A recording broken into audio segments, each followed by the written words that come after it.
Bismillahirrahmanirrahim. Assalamualaikum warahmatullahi wabarakatuh. Alhamdulillahirabbil alamin. Wa bihi nasta'inu ala umuri dunya waddin. Wassalatu wassalamu ala asyrafil anbiya'i wal mursalin. Sayyidina wa habibina wa syafi'ina wa maulana Muhammadin wa ala alihi wa ashabihi ajma'in, amma ba'du. Hadirin bapak-bapak, ibu-ibu sidang jamaah tarawih yang berbahagia, syukur alhamdulillah kita panjatkan kehadirat Allah Subhanahu wa taala. Oleh karena pada malam hari ini kita sudah berada di malam yang ke-18 dari bulan suci Ramadan dengan sangat tidak terasa. Itu dengan doa Allah Ta'ala, paulian Allah Subhanahu wa Ta'ala masih memberikan kepada kita kesempatan, kesehatan, sehingga kemudian malam tauli'in bersama-sama hadir di tempat ini, baik di masjid kita, tentu dalam rangka melaksanakan satu dari banyak kewajiban kita yang dibebankan Allah Subhanahu wa Ta'ala kepada kita, yaitu melaksanakan salat Isya secara berjamaah, dan sebentar kita akan melanjutkan salat tarawih, salat witir juga dengan berjamaah. Selawat dan salam tidak lupa pula kita kirimkan kepada junjungan Nabi besar Muhammad sallallahu alaihi wasallam, Nabi yang diutus oleh Allah Subhanahu wa taala ke muka bumi ini adalah untuk menyempurnakan nama pasuku akhlak umat manusia. Karena itulah, sebagai rasa terima kasih kita kepada Rasulullah SAW, itu kemudian kita sangat dianjurkan untuk selalu mengirimkan selawat kepada beliau. Paling tidak Allahumma salli ala Muhammad wa ala ali Muhammad, supaya kemudian kita mendapat syafaat Rasulullah SAW di hari kemudian nanti insyaallah. Hadirin bapak-bapak, ibu-ibu sidang jamaah tarawih yang berbahagia, seperti biasa di malam-malam sebelumnya, pada kesempatan ini juga kami akan menyampaikan beberapa pesan-pesan agama, yang mana pesan-pesan agama ini tentu saja diambil dari Al-Quranul Karim, ayat-ayat Allah Subhanahu wa Ta'ala, juga dari sabda-sabda Rasulullah Sallallahu Alaihi Wasallam melalui hadis Rasulullah Sallallahu Alaihi Wasallam yang banyak diriwayatkan oleh para ulama-ulama kita yang sampai pada hari yang sampai ke kita. Bapak Ibu yang sangat dimuliakan oleh Allah Subhanahu wa Ta'ala, bahwa sesungguhnya ada hubungan antara Al-Quranul Karim dengan bulan suci Ramadan ini. Ya, sangat erat hubungannya antara Ramadan, bulan puasa yang kita lakukan setiap tahun itu, dengan Al-Quranul Karim. Hubungannya itu adalah tentu saja bahwa ternyata di Quran firman Allah Subhanahu wa Ta'ala, Allah Ta'ala diturunkan pada bulan Ramadan. Di dalam Al-Quranul Karim Allah Subhanahu wa Ta'ala berfirman, inna anzalnahu fi lailatul qadri. Ya, sesungguhnya kami turunkan Al-Quran itu pada malam Lailatul Qadar. Ya, malam Lailatul Qadar itu adalah ada pada malam di malam-malam Ramadan, bulan-bulan suci Ramadan. Syahrul Ramadan alladzi unzila fihi al-Qur'an. Di ayat yang lain masih tentang ayat puasa. Syahrul Ramadan, bulan puasa itulah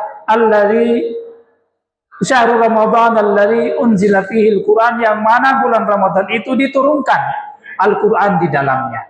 Jadi memang erat kaitannya antara hubungan Al-Quran dengan bulan Ramadan itu sendiri. Lalu pertanyaannya kemudian, bagaimana cara kita ini sebagai umatnya Rasulullah Sallallahu Alaihi Wasallam menghubungkan Al-Quran itu dengan Ramadan? Itu kan pertanyaannya. Ya, pertanyaannya adalah sebagai orang awam tentu saja adalah bagaimana kita ini selama malam-malam Ramadan itu, sepanjang Ramadan itu ya kita harus baca Al-Quranul Karim itu. Apalagi ayat yang pertama kali turun kepada Rasulullah Sallallahu Alaihi Wasallam adalah kita disuruh membaca apa saja, Iqra, ya, membaca Al-Quran, membaca ayat, membaca alam semesta ini. Hadirin sidang jamaah tarawih yang sama-sama berbahagia. Jadi Al-Quran itu turun ya 2 kali. Allah Subhanahu wa taala menurunkan Al-Quran pertama kali jumlatan wahidatan, sekaligus itu sampai di langit dunia, di Baitul Ma'mur, Baitul Izzah. Kemudian di langit dunia itulah turun kepada Rasulullah Sallallahu Alaihi Wasallam secara berangsur-angsur, tahap demi tahap, dari langit dunia sampai kepada Rasulullah Sallallahu Alaihi Wasallam selama 23 tahun. Jadi kurang lebih 23 tahun itu Al-Quran turun kepada Rasulullah Sallallahu Alaihi Wasallam. Ya, bisa dibayangkan bukan 1 tahun tapi 23 tahun secara berangsur-angsur. Dan ayat yang pertama kali turun itu adalah Iqra, bacalah dengan menyebut nama Tuhanmu yang menciptakan. Iqra bismi rabbikal ladzi khalaq. Jadi kembali, jadi memang Al-Quran itu memang mesti dibaca. Apalagi pengertian Al-Quran, di Quran artinya bacaan. Jadi saya itu dia, kalau Al-Quran itu kemudian kita hanya sekedar pajangan di dalam rumah tangga kita, sehingga dia lai macu orwana, tapi tidak pernah membaca Al-Quranul Karim ini. Hadirin sidang jamaah tarawih yang berbahagia, saya kebetulan saya mengajar di beberapa perguruan tinggi, ya, di beberapa perguruan tinggi, malah juga mengajar di beberapa sekolah menengah atas.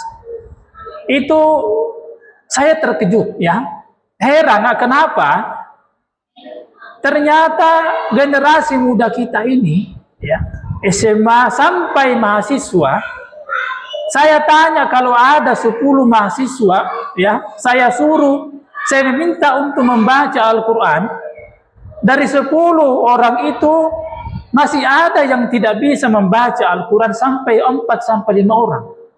Jadi separuh.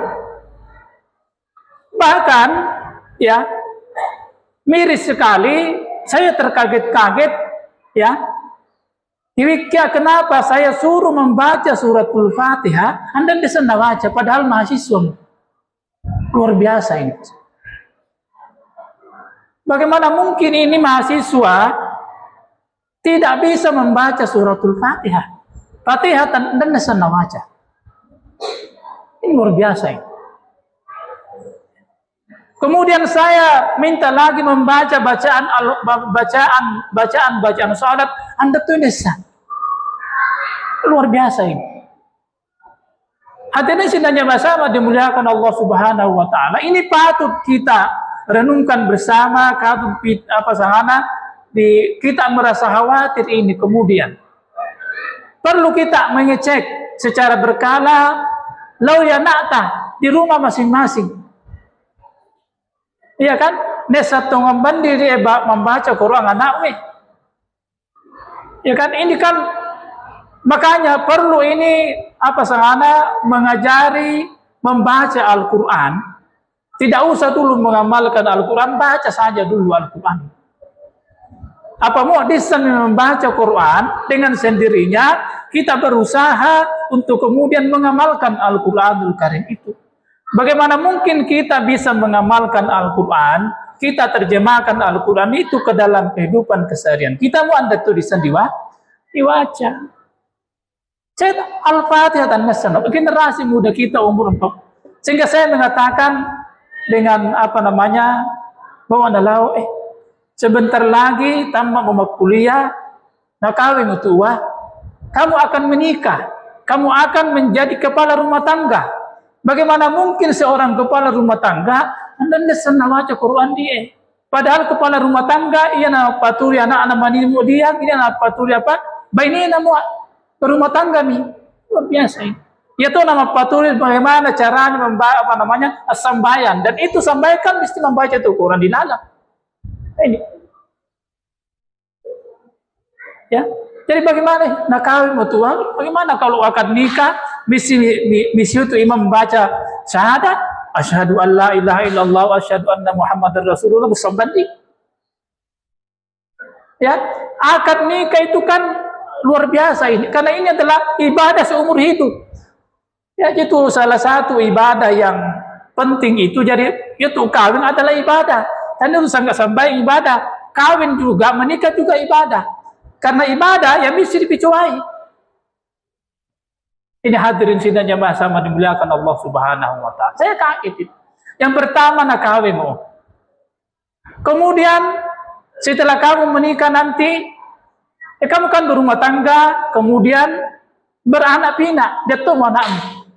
Kita sebagai orang tua, hadirin sidang jamaah sama dimuliakan Allah Subhanahu wa taala, itu kan ketika kita meninggal dunia, dalam keyakinan kita harus dipahami, harus diyakini bahwa dia baca Quran lalu itu mateta tadai.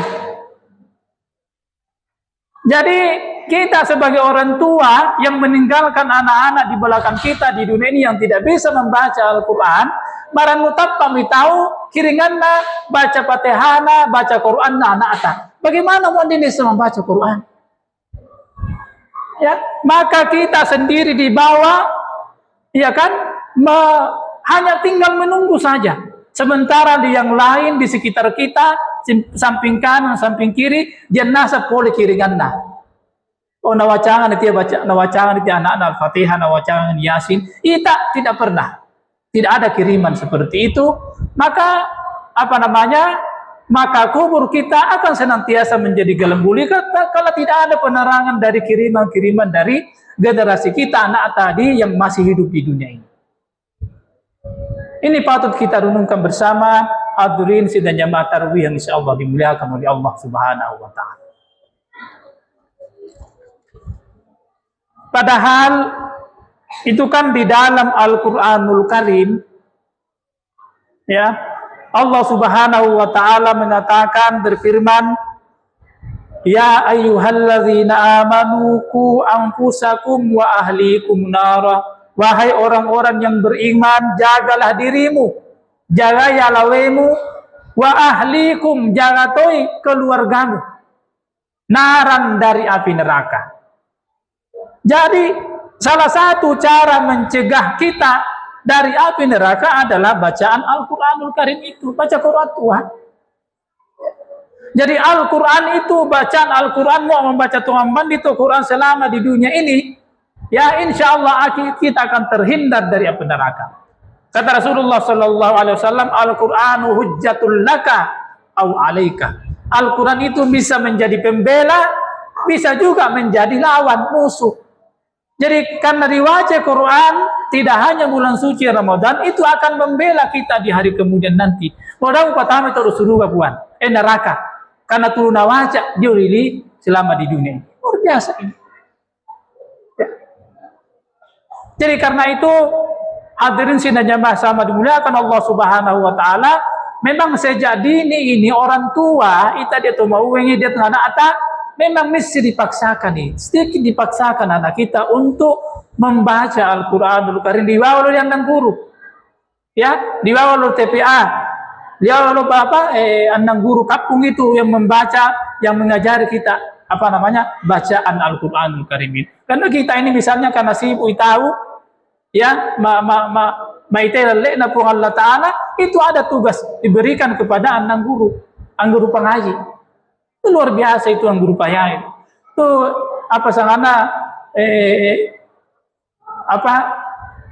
itu anak guru pengaji, ya, luar biasa itu jasanya kepada anak-anak kita, luar biasa, yang tidak rela tidak pergi mencari nafkah untuk keluarga dia. Ya kadang-kadang itu ditinggalkan itu hanya karena mengajari anak-anak kita membaca Al-Qur'anul Karim. Itulah sebabnya dari dulu sampai hari ini di anak guru pangai yang tradisional itu kan diwawangan di waras, diwawangan di lukatira, itu adalah penghargaan kita sebagai orang tua kepada para anak guru pengaji dia. Karena ia tanda bisa mengaji misalnya, tidak ada kesempatan untuk mengajari anak-anak kita. Biasa itu. Kata Rasulullah sallallahu alaihi wasallam, "Man ta'allama al-Qur'ana khairukum man ta'allama al-Qur'ana wa 'allama." Sebaik-baik kalian adalah orang yang belajar Al-Qur'an dan mengajarkan Al-Qur'an. Jadi di dalam hadis Rasulullah sallallahu alaihi wasallam ada dua, yang belajar Al-Qur'an dan yang mengajarkan Al-Qur'an. Ya. Jadi syukur alhamdulillah anak ata melu mengaji. Itu luar biasa itu.